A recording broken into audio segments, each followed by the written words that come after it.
Welcome, everybody, to the first Thursday of 2021, and welcome to D-Win, Dealership Winning Information Network, and co-host here, the better-looking one, a little bit slightly 4 or 5 years older, Sandy Cerami from the great state of New Jersey.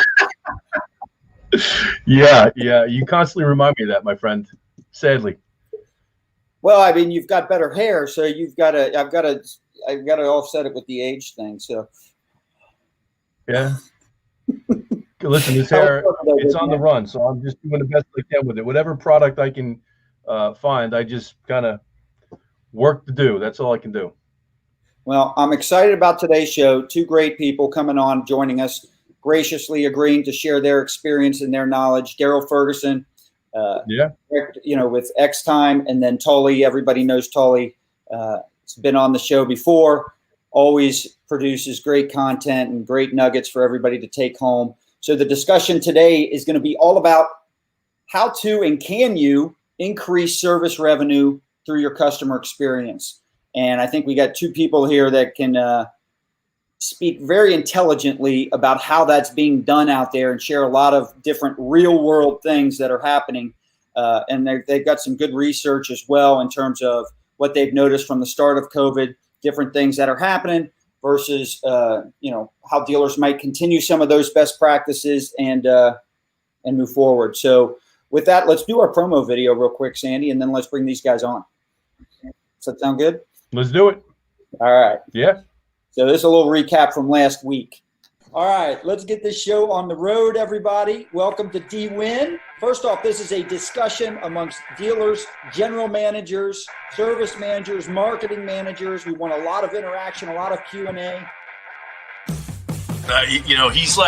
He's my man crush in the business right now. I love watching what he's doing. Rob Ruth is never status quo. Rob Ruth is always a guy that's looking to do things in a way that serves the customer. He's got the perfect blend of humility, but with enough ego to go out there and put himself out into social media and get things done.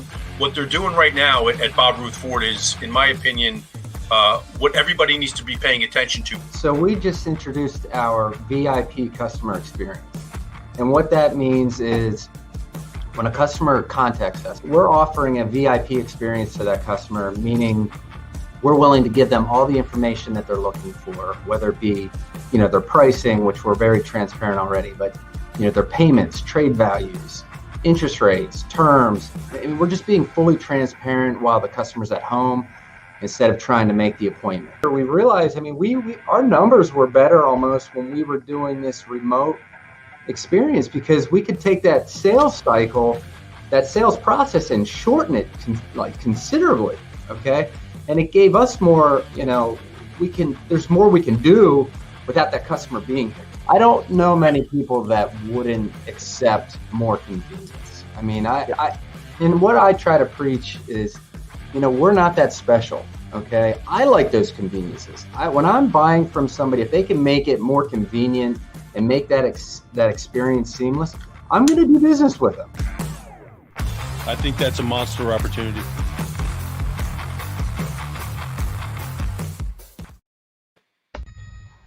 All right, Sandy, I think it's perfect. What I love about that video is I know what the topic is today, right? It's about customer experience. It's a nice little unintentional segue, I think, into what we're going to be talking about today, because differentiating your store when you're a commodity, one of the easiest ways you can do it is through differentiating yourself through better customer experience. And so a lot of what we're going to be talking about today is how to do it and how to make money doing it. So, which is, anything worth doing right is doing worth right. And for that reason, I guess, if you're in business. So, Sadie, I'll let you formally introduce both Darrel and Tully, and let's bring them in. Let me add them right. Yeah, no doubt. I'm excited because when we were looking for a topic, it was really easy when we thought about, how do we actually bring value with respect to fixed operations to kick off 2021.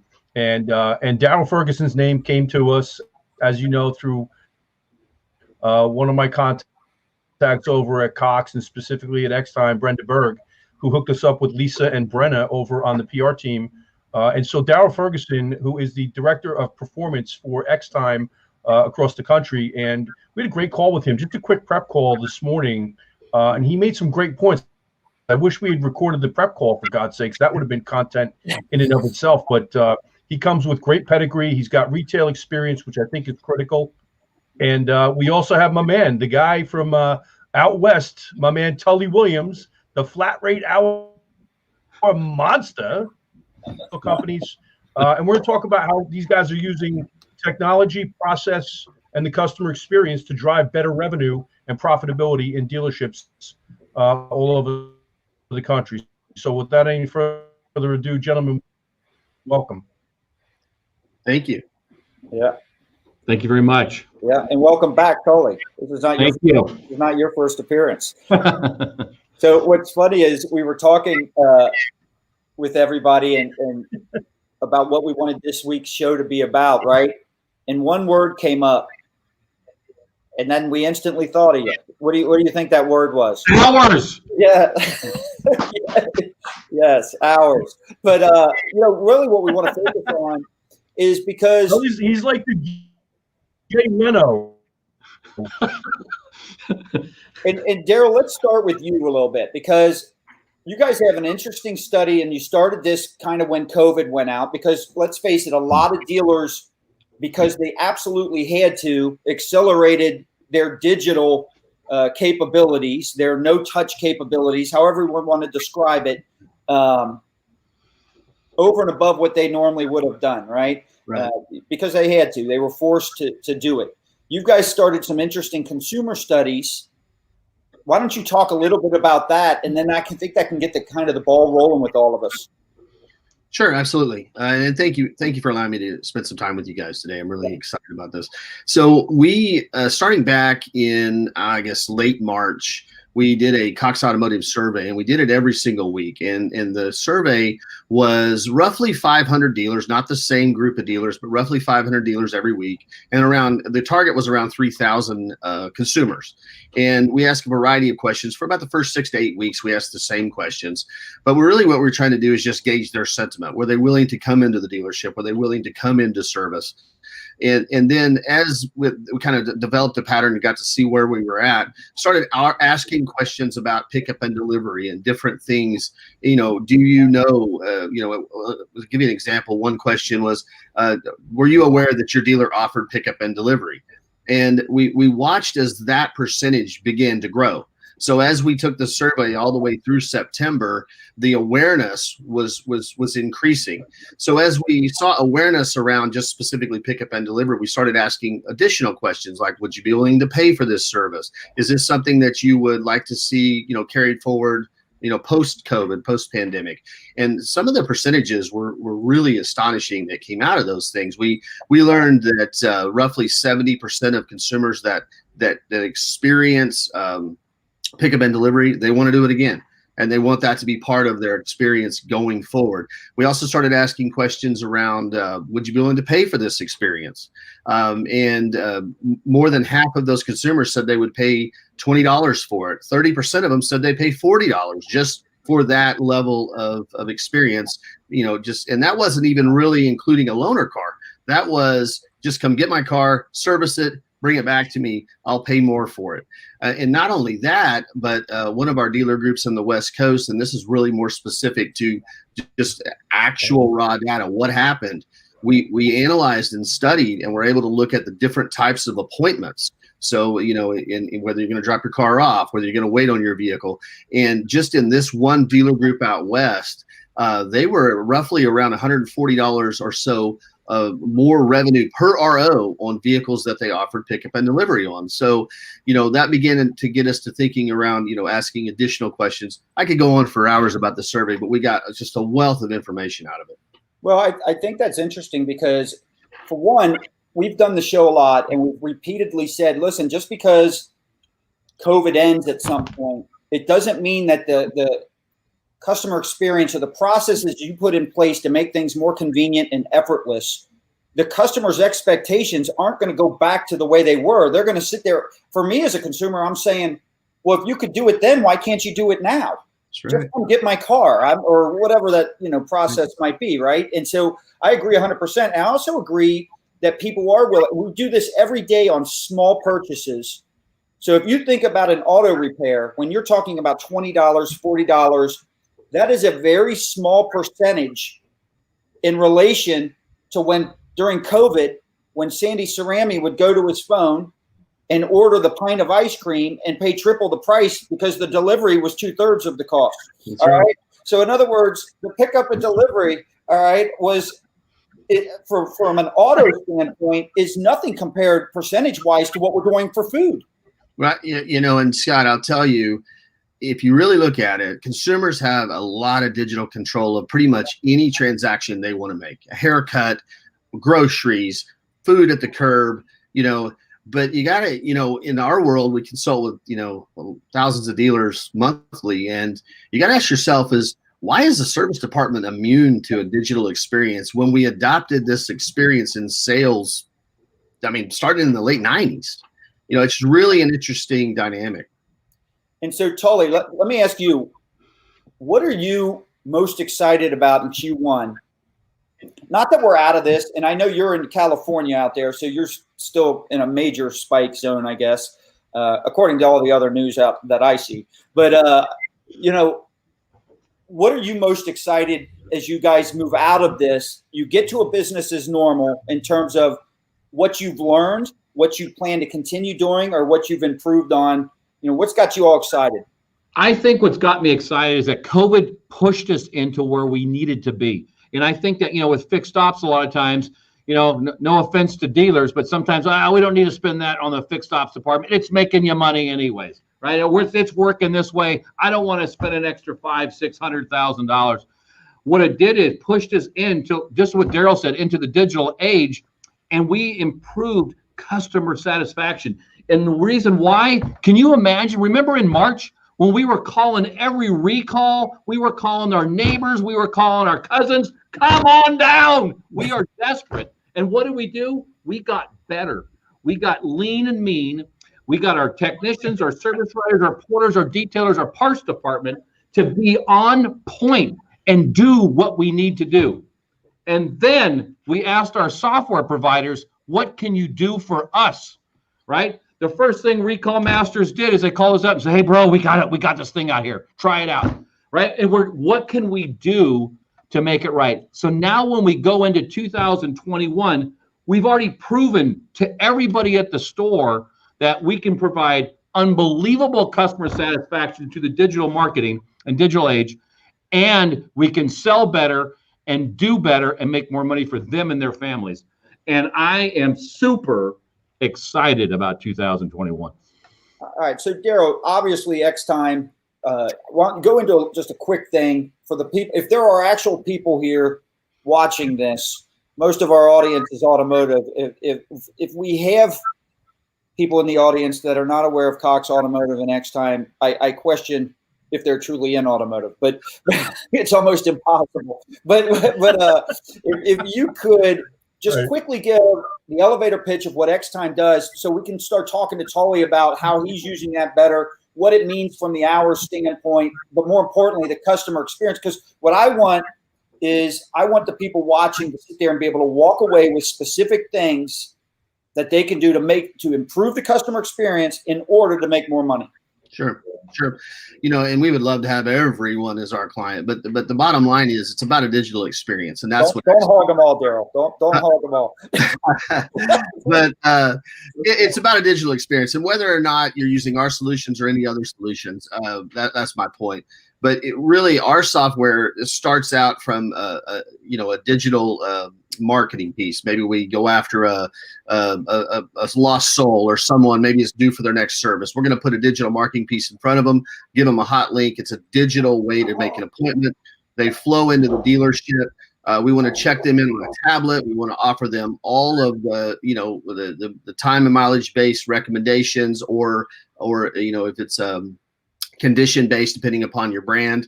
And then we want to put back in front of them what they turned down last time, if they were recommended brakes. So we want to give them an experience like you would get if you went to the doctor. You go to the doctor and they say, well, last time your blood pressure was this, and now it's good, or it's bad, or it's up, or it's down, or, we want to give them the condition of the vehicle and let the customer make a good decision. Our notion is that by the time the car hits the shop, we shouldn't be making time and mileage based recommendations on vehicles. That should be done on the drive. And then once we get to the shop, we're looking for safety and performance concerns. We can put those back in front of your customer digitally, let them approve it, let them go Google it. It's not a hot box phone call where you're trying to, grind somebody into spending more money. It's a very safe environment for the client. And then as we check them out, we're going to give them opportunities to pay digitally, send them a link. And then the transaction is virtually touchless if you incorporate service pickup and delivery and some of the other components that we have as well. So it's really kind of a full cycle, inviting them in and taking them through a digital process. And there's a lot more nuances to it, but frankly, I love what Tully said is it's time to bring and digitize the experience. We've been pitching that for years, and fortunately we were able to fast forward some of the things we were working on, but that in a nutshell, that's kind of what we do. Well, it's interesting because I can tell you one of our service products, our marketing products, involves a very advanced landing page. It's extremely interactive. It is, I like to think it's the most relevant one there is, right? But I will tell you, as we sit down in meetings and how do we improve the customer experience, because in the end, dealers are going to measure all of us, right, on, especially in service, on, in the end, they're measuring, did the ROs increase and am I making more money? But they're specifically initially looking at, did I get more appointments? Did I get more phone calls? Is it generating the activity I need for what I'm spending? Right. When we added your tool, all right, and allowed them to schedule on our stuff, it was a dramatic increase. I'm going to give you the props for that. And it speaks to what the customers want, right? The customers don't always want to make the phone call. You're giving them the options and allowing them to do it the way they want to do it. It's true one-to-one in terms of the marketing. But Tully, speak to us. How has it helped you? Because you're all about hours, right? So talk to us about what are some of the things you've done in these last, say, 6 to 9 months that have allowed you to sell more hours? Well, I think that, a combination of a couple things. First is I think you have the marketing piece, right? And the marketing piece is where you come, and help us tremendously. Right? Eckstein comes in and help us, and if we do whatever. So the marketing piece, I'm going to take that aside because we could talk about that forever and ever about how we drive them in. But what you find out in this time of Tully, you can take your time and talk about that. I'll get there in a second. But here's the thing. What did we really do last 2019? What did we do? We winged it, right? Oh, we got this, we got that. I sold 400 hours. But when the times got tough, what happened? These people were worried about them and their families and how to make money. We got better. And what this software helps us with is refining and what we are doing and hold people accountable. As you can see the TV across, just some stats come up every once in a while. We have marketing in all of the shops and the service drives to show our technicians and service riders where we are. So let's make an example. It starts with the great write-up. The write-up now is where? The person's house, not in our driveway, because who the hell wants to go to a goddamn dealership, right? We built these $4 trillion buildings and we don't want anybody to show up. So pickup and delivery and the write-up process starting at the house is key. We are working hard to become great at that, right? It is a challenge because it is a different way. We have to hire pickup and delivery drivers, not your porters or detailers. We have to have a software solution. We have to make it where it's easy. Next is it easy to do businesses with the customer because now they're at home, right? So now when we go to the person's house, we take pictures of the car. We ask them, here's the previous recommendations like Darrel was talking about. Boom, we take the car to the shop. The world starts now. We're not calling the customer. Does customers want to be called by their service advisors? The answer is no, they do not. And what we want to do is we want to get that in the shop and have our world-class technicians do a great inspection. And I think what we're doing now is that if we can monitor and hone down what our advisors and our technicians are doing, we can make them better. For example, Is 4 wrecks per car a good number? I say no if it has 10,000 miles on it. Now, if you have a great Land Rover Jag and it has 60,000, 4 wrecks might be a little on the lean side. But we want to know what the right number is so we can help our technicians do greater recommendations and make those pictures and videos, because now the software will help us make those better estimates. So when we can send it to the customer via text, right? Or an email. And as my daughter says, email is for old people, Daddy. So the next thing is we text the customer the picture or video and the estimate where they can make it easy to say yes. Because here's the thing. Think about this, is that what is usually the response of no from? Time. I pick up the car. I gave you a loaner. Boom, done. I don't have the money. I have options to help pay for it from Sunbit and other products, right? Boom, done. It's on the estimate. 2, I'm making it easy to do what? It's easy to say yes. And that is the key issue. Are we monitoring our technicians? Are we monitoring our salespeople in the driveway? That's what they are. And are we telling them how they're doing so they can improve? Why are your same day selling on brakes 40% where the other guy is at 80%? Why are your red tires at 1% while this guy is at 50%? These are the things that we want to know so we can help them, help our customers. Because here's the worst thing ever. They leave with red stuff on their car. That's a safety item. Yeah. Right? Whoa, he doesn't need it today. He can't afford it. Stop it. Stop it. Stop it. We want to make sure we get those estimates to all those customers. I know I'm going off the deep end here, but these are crucial elements for us to make it happen. Well, you know what? You brought up something with loaner cars. And Darrel, walk me through, you guys have found, you've done some, I don't know if it was with one store or multiple stores, but I know you've done a little research, or maybe it's a case study where you've just incredibly reduced the amount of time these loaner cars were out, which obviously helps these stores. Can we talk a little bit about that? Yeah, absolutely.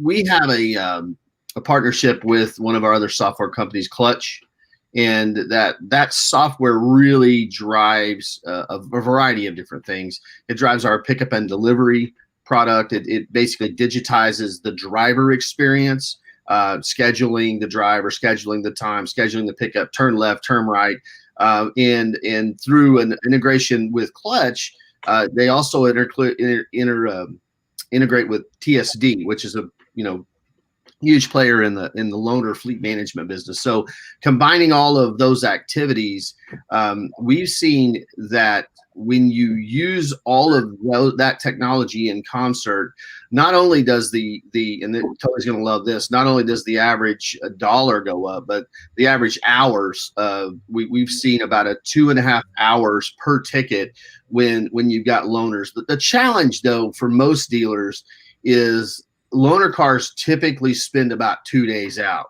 to get that 2.5 hours, right?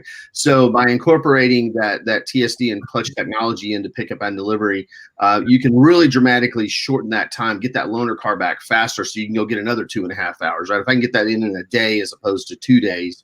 So yeah, a lot of the research we've done are around that, and it's just an automatic lift. I mean, you're going to get an automatic bump. It's going to be a little brand specific, obviously. With Highlines, you're probably going to yield a little bit more time, but we've seen Toyota stores go up 0.6, 0.7. In an environment where they're already putting cars out anyway. They're just getting way more efficient in how they're doing it. So can I piggyback on that? Yeah. So what we found is with Clutch, with the integration, which we baited at our Porsche store, and with pickup and delivery, you have to have a software program to help you do it. You can't do it on your own. You can't do a spreadsheet. You can't do a piece of paper. And what we found is that, RedCap is a great product, but RedCap doesn't interface with X times appointment process. And when we did a beta test on our Porsche store, what we found is that customers right now, they have to call in and make an appointment online for a pickup and delivery, or call they have to call us. What we found with Porsche, with the integration with Clutch into the system that tracks the cars and everything, is that customers now go in and say they want pickup and delivery. The software handles everything about the complexity of making that appointment. This is the key process here, because when you do pick up and delivery, you assume you can pick everything up at 8 o'clock and you can go and drop everything off at 5 o'clock. Not going to happen. Not going to happen in a million years. And two, think about this. Why do we want to pick up everything at 8 o'clock and 5 o'clock? Our goal is that we want to pick it up when the customer wants it picked up. They're not sitting on their front store waiting for us to be there at 8 o'clock. They're probably going to go to work. Great point, Tully, because the customer experience isn't, a lot of people used to think the customer experience started once they showed up at your dealership. Obviously, it starts up the moment they start interacting with you online. It also starts through the engagement process. How easy do I give them the information they want? And more importantly, the call to actions. Hey, in next time's case, I want to schedule an appointment right here, right now when I want to do it. I don't want to have to talk to anybody. I just want to do it right here where I'm at, right? And what you had just said as well, backtrack on that a little bit because I get talking and I forget what the heck I was going to say. So what that got me going with that, you had just said something. So here's the thing about, I think you're spot on that. Right. Think about this. Think about, I have been with X-Time for God knows how long. And I was a client with them in 2005, right? Back before Cox owned them, right? But here's the thing. When they were started making appointments on their phone, I said, how many thumb clicks does it take? I have yelled and screamed at Redwood City many, many times because, dude, if my thumb moves more than 5 times, you need to rework the system. Now, if you're going to do additional things, I get it. But now when you go to where it's easy to do business with it, what someone said in the comments is that if I have to push my thumb 20 times, they're done at 6. Oh, yeah. Done. And so I want to make it where, oh, Mr. Williams, is this your car? Yes. The next available appointment is blank. The last time you were here, you had declines. Do you want pickup and delivery? Done. Boom. And it has to be easy. If it ain't easy, it doesn't work. There's nothing more frustrating than trying to work on a mobile site and or desktop. It doesn't matter. And it just doesn't navigate and walk you through seamlessly and easily. If I have to think about what I'm going to do or search it out, I bounce off pretty quick. Correct. And I think with today's younger Guys, crowd, what we're talking about here. Go ahead, Sam. Go ahead, Tal. So I think that with the younger crowd we have today is that their tolerance for the internet is 0, right? And I'm telling you, my daughters, they're in their 20s, and that's just a prime candidate. If their thumbs are going more than 4 or 5 times, next site. If I can't do business with this easy, why can't I make an appointment online? Why can't I pay online? Why can't I? Blah, blah, blah, right? We have to adapt. And I think that's what COVID really has helped. That's the reason I get so excited for this year, because now all these technologies are coming up. These companies have come out and refined them, and we will be on spot in 2021. Yeah, good point. Sandy, you had a comment earlier? Well, I think the point that I wanted to make, and I think that Tully and Darrel will concur, is that we've looked at productivity, or we used to look at productivity in the shop with our technicians as the bellwether for profitability. And what we figured out over the years was that it wasn't simply productivity; it was actually the efficiency and ultimately the proficiency of technicians in your shop, and your ability to actually create scales of efficiency for them in process, technology, and those tools, so that the experience for the technician was better. And we're talking about the same level of KPI in the customer experience. It's an inverse relationship to profitability, as the amount of time that the customer has to spend either with their thumb on the phone or on the keyboard or in the dealership actually decreases, profitability tends to increase. And so what we're chasing here is a level of efficiency that the customer demands. And it is not COVID. COVID was simply, as Tully said, the catalyst. The big question becomes, as we saw from the study, 50% do you want to be right now? Do you want to be the 50% that's committed to moving forward and continuing to blaze the trail for what the customer's looking for? Or do you want to be part of the 50% that gets left behind and is there scratching your head wondering why all of your KPIs are on the decline? That brings up a good point. That goes into where I was talking about before, and I lost my train of thought there, is that, Darrel, you guys had a study. I'm here, Scott. What's that? Don't interrupt me, Sandy. I'm gonna lose it again. That's why I'm here. So, you guys did the study, right? And Sandy just referenced it, where it said basically, I want to say like 50% of the dealers had planned to go back to the way it was. And I'm telling you, I think that is a huge mistake. And I think we'll let you talk a little bit about what the customer research says. They don't plan to go backwards. I can tell you the one thing, when quarantine was really in effect and it was getting to the point where it was getting we were 3 weeks in, it's like, gosh, when is this going to end? And here we are, 9 months later. But it was, at that point, it's the early stages, but it was really strict, right? And I remember having to run errands, and I had to pick up 5 or 6 things, and every single one of them, I didn't have to get out of the car one time. I just texted, it ran out, and I told everybody on here, I said, I got news for everybody. When COVID ends, I still want to be able to text and have them just drop it off in my car. I don't want to have that. That's right. That's absolutely right. What you're referring to is one of our final COVID kind of surveys we've done. 50% of dealers indicated that they would drop pickup and delivery as soon as it was safe to do so. Right? They want to move away from it because their view of it is it's costing too much money.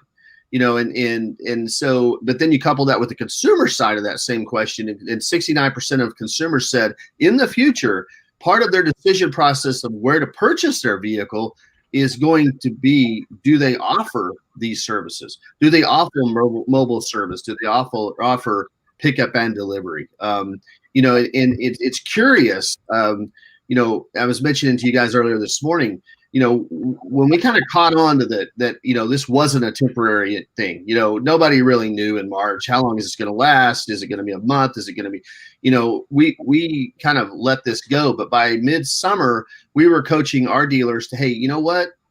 Put a service pickup and delivery opcode in your DMS, put that opcode on the invoice, mark it at $29.95 or whatever your market will allow, and then zero it out because of the pandemic. But start planting the seed that this is going to be a service that, it's not going to go away.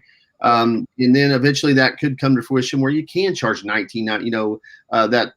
The consumers told us that roughly 48% of them are willing to pay up to $20.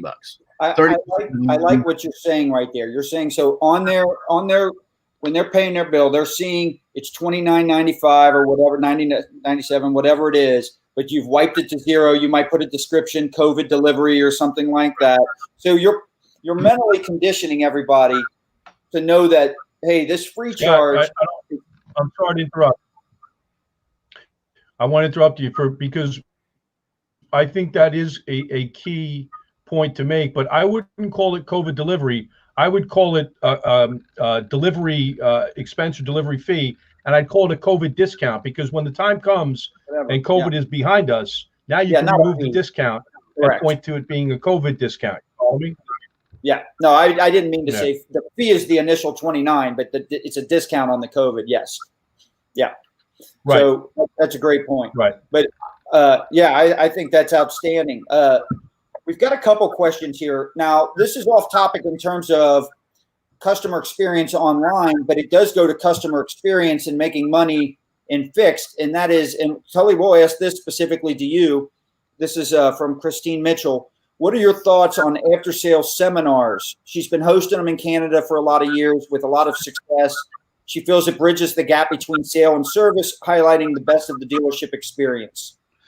I loved after sales seminars. They were the most fun to do. And, and I have I'm pretty bashful, so I have a hard time talking, but I loved doing those. Our dealer group here doesn't. And I think that's something that we might want to talk about bringing back.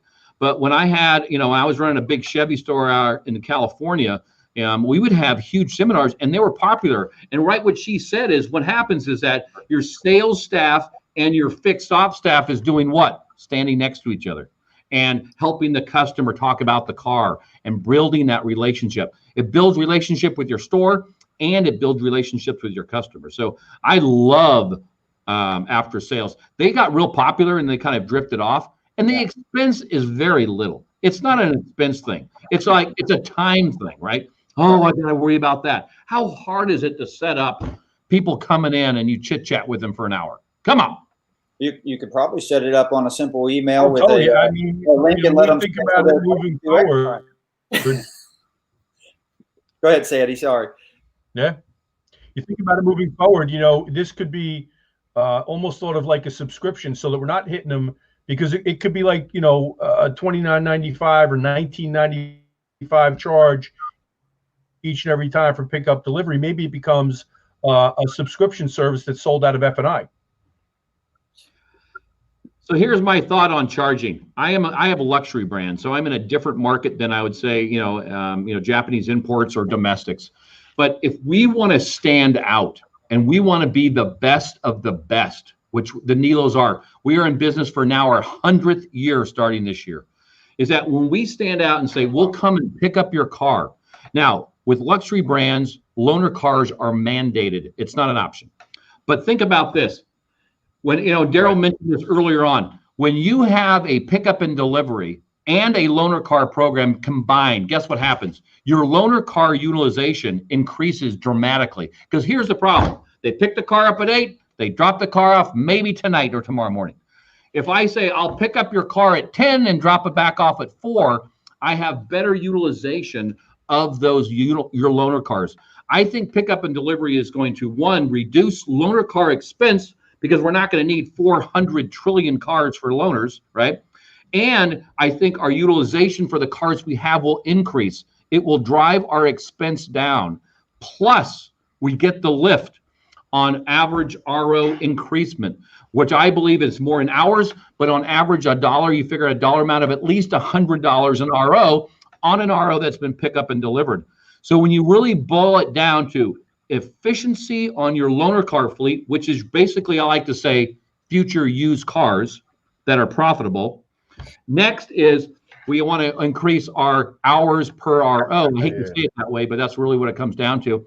You're going to do much better when you do pickup and delivery. That's the reason why at the Nilos, charging right now is not in our future at all. We just do not want to do it because we feel that we can drive to be the best and we'll have the edge in our competition.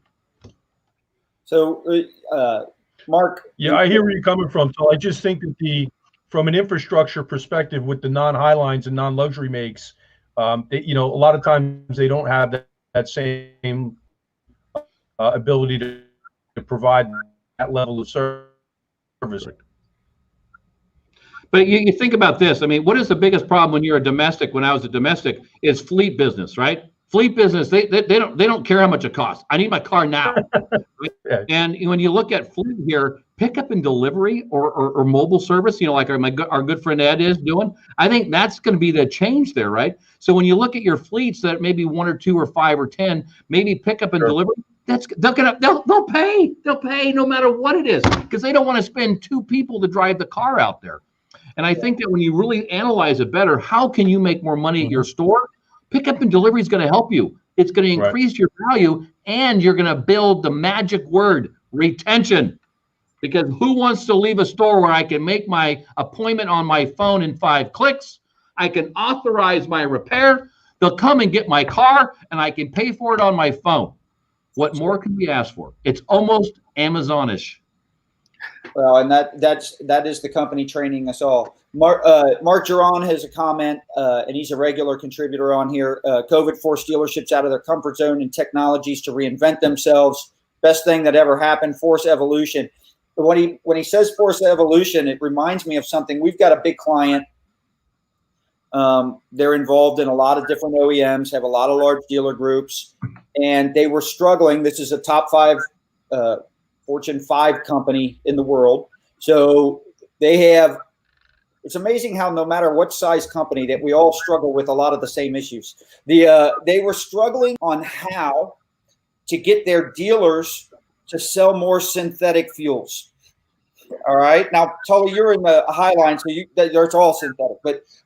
But these domestic stores and everything else, obviously the less expensive oil change is not going to be that, right? And so they were struggling with that.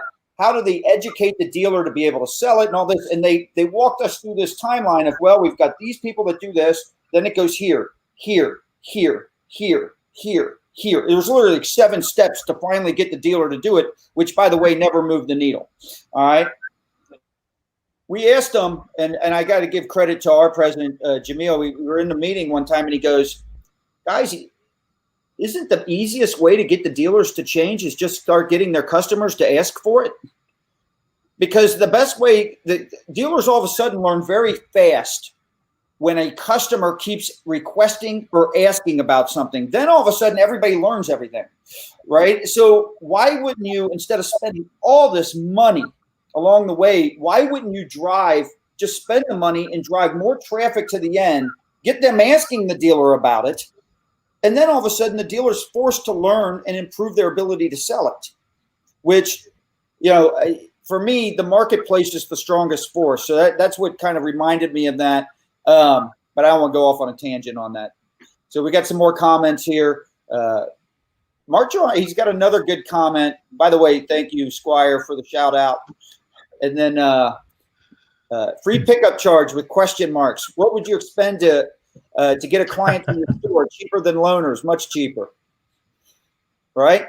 Yep. And I think that, you can look at it as an expense. I think that I look at it as a retention builder is the way I look at pickup and delivery, honestly. I don't mean to, Squire's got a very long comment here. I don't mean to cut you off visually, you guys. So I'm gonna switch comments and we can read his. I love that idea of that guy. He had tea parties in the afternoons. I thought that was a brilliant idea. I've always done mine in the evening with dinners. We had sandwiches or pizzas or something. But I think that's a great idea. Yeah. So yeah, he used to do. We used to do after sales seminars every quarter on Tuesday or Thursday afternoons at the store from 4 to 6 p.m. It was set up like a tea party atmosphere where we had snacks, coffee, tea, popcorn, sometimes hot dogs, free vehicle inspections, discounts if the work was booked, and stuff like that. Those tend to work extremely well in terms of retention tools and winning back lost customers as well. One thing that I hope dealers do moving forward when it comes to marketing and trying to win back customers, you can't win customers back with the same type of offers that they ignored when they left you. So if your marketing program is set up, it doesn't matter what channel it is. It doesn't matter if it's digital, direct mail, text, email. It doesn't matter. If the offer is the same, which means come in, we'll do an oil change for this, or whatever the discount is. If they ignored those offers, doing it slightly cheaper is going to have a minimal impact on the response, because it's usually not why they left you in the first place. And so you've got to change it up and deliver something that has much higher perceived value to win back lost customers and stop people that are at risk. But Sandy, go ahead. Did I see you moving? Sandy, there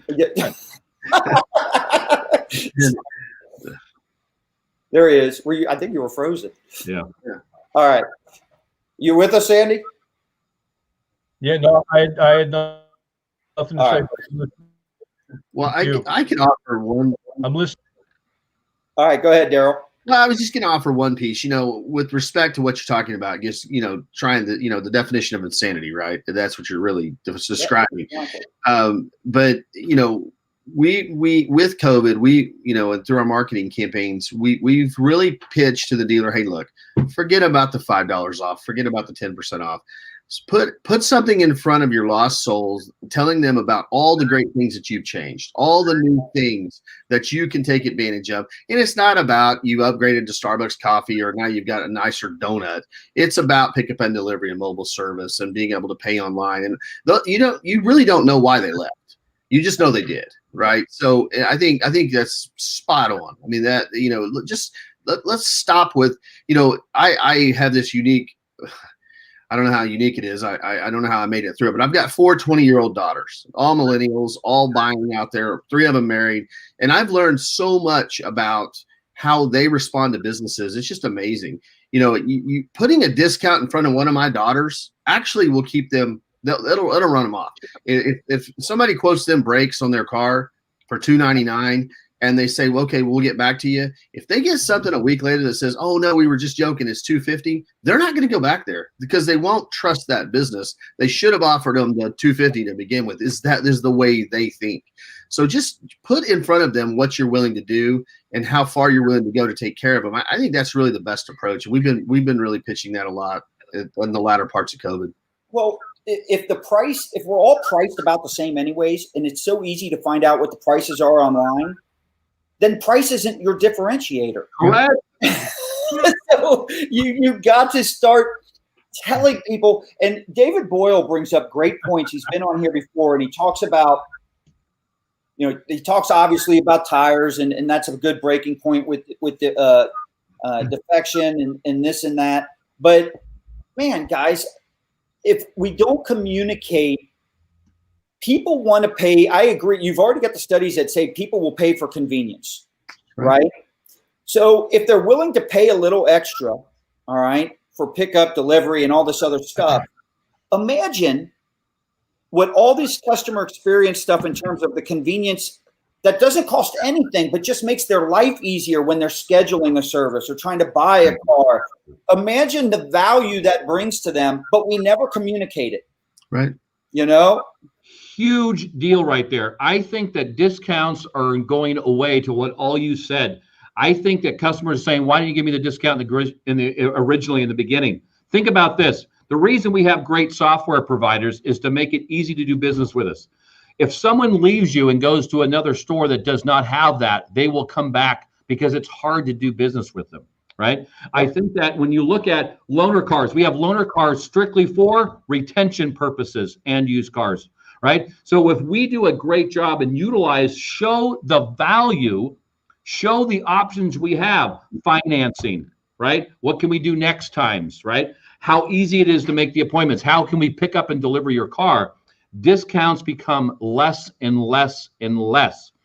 And we need to train our advisors to offer all of the options that we have first, not last. Because what happens is, I have a brake job for $4.99, I can give you 20% off. Stop talking. We want to train them that we have this great brake job for you that we can do. I can come and pick up your car. I can deliver the car to you. We can pay online. We can make the next appointment. Discounts are going to be becoming less and less of an option as we provide better and better service and ease to do business with. Am I the only one that noticed Darrel's comment? And maybe this went over everybody in one ear. Darrel, did you say you have 4 20-year-old daughters? I do. One is going to be 30 this year. Is there twins in there? Or No. are they they're not just all 20. They're 20, 22. Oh, yeah. Yeah. Okay, all right. So they're spread out. I was like, man, that's some magic there. I mean, but that's impressive because you're easily a good 10 to 15 years younger than Sandy Cerami. And so I don't think so. I think Darrel, listen, it's par for the course, buddy. All right, Sandy, go ahead. I feel like I've hogged most of this. All I can say is any father who's got 4 20-year-old daughters and still has his hair deserves a pat on the back. God bless. It's going north. It's heading north. I've got an 18-year-old daughter and so I can tell you I'm really good until they hit the teen years, and then I'm just a horrible father. So I need improvement there. I need to reach out to you behind the scenes, Darrel, and ask for some advice. Going back to what we were saying before. Yeah. And he will. Going back to what we were saying, just with respect to efficiency, we have all these tools at our disposal, whether it's technology, things that Tully said early on, which was that we were forced to do our very best, right, because of the circumstances. And I always think about the fact that the ones that the employees that we kept around in the early days were the folks that had the right attitude, that can-do mentality, were the ones that were the first ones we brought back. And it's amazing because I think the big lesson for a lot of the dealers that I've worked with over the course of the last 9 months, and it's amazing what you can accomplish when you don't have naysayers or doubters as part of the equation. Okay. And so, the thing that I would encourage most dealers or any business to do is to continue to try and find more of those can-do people. We have one listening right now over at one of my clients in Hamilton Honda. I wanted to say hi to the crew over there, Jose and Lauren and John Doyle and Javad and Rory and the whole crew over there. But Lauren Rivas is one of those people. You have to have people to get stuff done and putting smiles on customers' faces and are willing to try something a little bit different in that interest. And so kudos, Tully, for pointing that out before, because it makes all the difference in the world. Well, let me just piggyback on that, Sandy, because I think we're both pro on this, is that it starts with employee satisfaction first. I know that people don't want to say that out loud, but it absolutely does. And if your culture in your store is not employee centric, you are going to fail. You are going to be one of those grinder stores. And when you find out what happened with COVID, is that our employees actually were happier because, yes, we had to lay some people off. Everybody did. And what we also do is that we got everybody to do the best because they knew that the Nilos were here for 100 years, and we also care about our employees. And that means a lot when times are tough. So now when it comes back, where if your employees are happy and have that great culture and know that they're not like going to get fired tomorrow at mentality, they're going to do a much better job providing customer satisfaction, which drives retention. Yeah. That's right. So let me ask you guys this. What are you guys seeing? Because you're both seeing this. Darrel, you're obviously working with multiple dealers around the country. And Tully, you're seeing this not only because you're managing multiple stores, but also because you're competing against multiple stores. What are you guys seeing dealerships doing in maybe Q1, or what do you anticipate them doing more of to try and increase traffic moving forward? Is it going to be more of the same, or do you see something kind of being different with all this? Either one of you. Go ahead, Darrel. Well, you mean with respect to adapting to the changes that they had to make for COVID, or are you talking about I think they're obviously they had to do that, but what are they going to continue doing and then maybe tweak and improve upon? What do you guys see that's happening moving into early parts of 2021? Some of the trends to try and increase traffic. I think that what we've seen certainly is we've seen the dealership management, general managers, owners that quite typically probably weren't raised in the fixed ops side of the business. They had someone in fixed ops that they could trust, and they relied on them. And a lot of times when I would talk with them, they would say, "Oh, go talk to Bill. He handles fixed ops."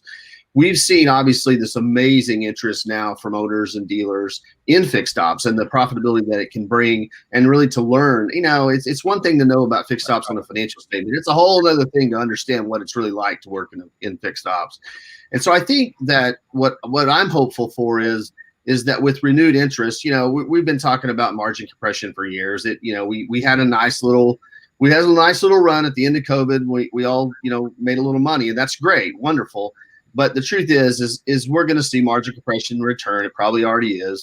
And so I'm hoping that we have a lot more interest in the fixed ops side of the business. And honestly, when I talk to some dealers and we talk about digitizing the experience, they look at me like, "What do you mean we're not already doing that?" Well, no, you're not. You're still forcing people to phone call. And the guy with a clipboard in the service drive, and you got paper write-up forms. Oh my gosh, I didn't even know that. Call for price. Right. So I guess Yeah, but I think what Darrel you're saying there is so critically important, because most of them think because we've got a website and people can make an appointment in terms of being able to read a financial statement, understanding, knowing how to move the needle or make positive impact in the drive or in your shop is critical. Critical right now. Absolutely. I think what's going to happen in this next year is you're going to have the shops, you're going to have the dealerships. They're going to go back to the old way because they want to save money and they think it worked. And you're going to have the people that learned and actually say, "Wow," and people do want all this technology. And I think you're going to have the separation of two different dealer styles. You're going to have the old people that go back the old way, and you're going to have the people that are going to say, "Wow, look what we've learned." my God, why did it take us to do this? And let's continue. And I think you're going to see that separation. And the way we're going to grow is by this retention, because it's easy to do business with us. I think there's going to be, and we can kind of close soon here. I think there's going to be tremendous opportunity for dealers to steal a lot of market share. Darrel, if what you're saying is correct, and that, if that holds and 50% of these dealers return to business as normal, that's where the opportunity is. And where I was going with David Boyle before is he's got a huge national client that is an independent repair shop. This is where dealers lose most of their money, correct? All right. And so in a conversation, I love this story because in this dinner conversation he has with them, he asked him, what worries you most? And his answer is the dealers. All right. And the reason he says that, and that shocked Dave, and Dave goes, well, why would you say that? He goes, because once they figure it out, we're screwed, because they can attract better people. They can typically spend more money, jointly than one franchise or one big national thing could per market. He goes, they just have so many different, and the tools are better. They have access to better tools. So when you see these 50% moving in the direction that they need to go, I think it's a big mistake if you're not in that 50% moving in that direction. You are going to be left behind in a big way. And it's a lot. Once you lose market share, it is extremely difficult to get it back. It is. And here's an opportunity to go get it. And that your point is, we do a market study, a big market study, aside from COVID. We do them every 3 years. 15, we did one. 18, we did one. And the reality is the market share gain from 15 to 18 for dealers went from 30% to 33%. And honestly, pat on the back to the industry, and that's great. But the reality is, guys, during that period of time, we had the most massive amount of recalls in the history of the world. And that retention gain probably came from that. So you're right. I mean, when you're looking at 40 to 50% of the business goes to independents, it's astonishing that we're not better. Yeah. And it's funny is that when you look at that, is that the whole thing we're talking about is retention. And, and everybody likes to say that word. It's kind of like culture. Everybody likes to say it, but are they really in it? And if you are going to win, it has to be both. And I honestly, I cannot believe that retention is not a bigger deal, because that affects sales just as much as it does service. Yeah. And if you want a huge circle of life, your retention has to be a big number. Yes, it does. Yep. All right. Well, I want to thank you both. I'm going to let Sandy kind of close us out here. We'll throw our little fourth box promo video up there at the end. And then, guys, if you guys want to hang out afterwards and just say something real quick, we can do that. But once this video goes, we'll shut her down. But Sandy, go ahead. Close us out. Well, I want to thank both of these gentlemen for taking the time today. I know that it's busy. We're kicking off a new year, and I'm going to echo the sentiments of both of these gentlemen of the market, and it's happening right now. And you're going to have to make a decision as to what part of the market you're going to be, the 50% that's going to be left behind because you're still looking in the rearview mirror, or the one that's focused on the road ahead and committing to the changes and the evolution as we get better and more efficient and drive the kind of customer experience that our customers are going to demand going forward. And it will have nothing to do with COVID. It will have everything to do with the customer experience, which, to Tully's point, will drive retention. So I want to thank you guys. Again, D-Win is such a great experience for all of us because it's a community of like-minded people that are experts in their field. And I count you two guys at the tippy top of that list. So once again, I thank everybody for joining us, all the usual suspects like Squire and Mark Geron, et cetera, for continually supporting D-Win. In the meantime, Scott, take it away. We're going to step up and stand out. All right, guys. Until next time, thank you. Thank you. Hey, listen, the fourth box isn't for everybody. It's only for those people that want to have fun, have a bourbon, smoke a cigar, and come up with absolutely ingenious business and brainstorming ideas.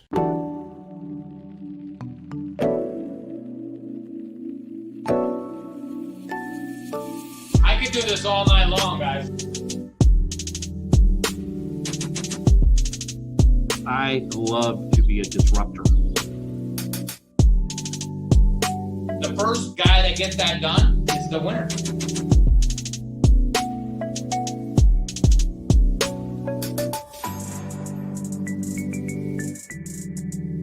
You can't get any better than this. But don't worry, whatever happens in the fourth box stays in the box, baby. This is some good shit. These notes are big. That's awesome.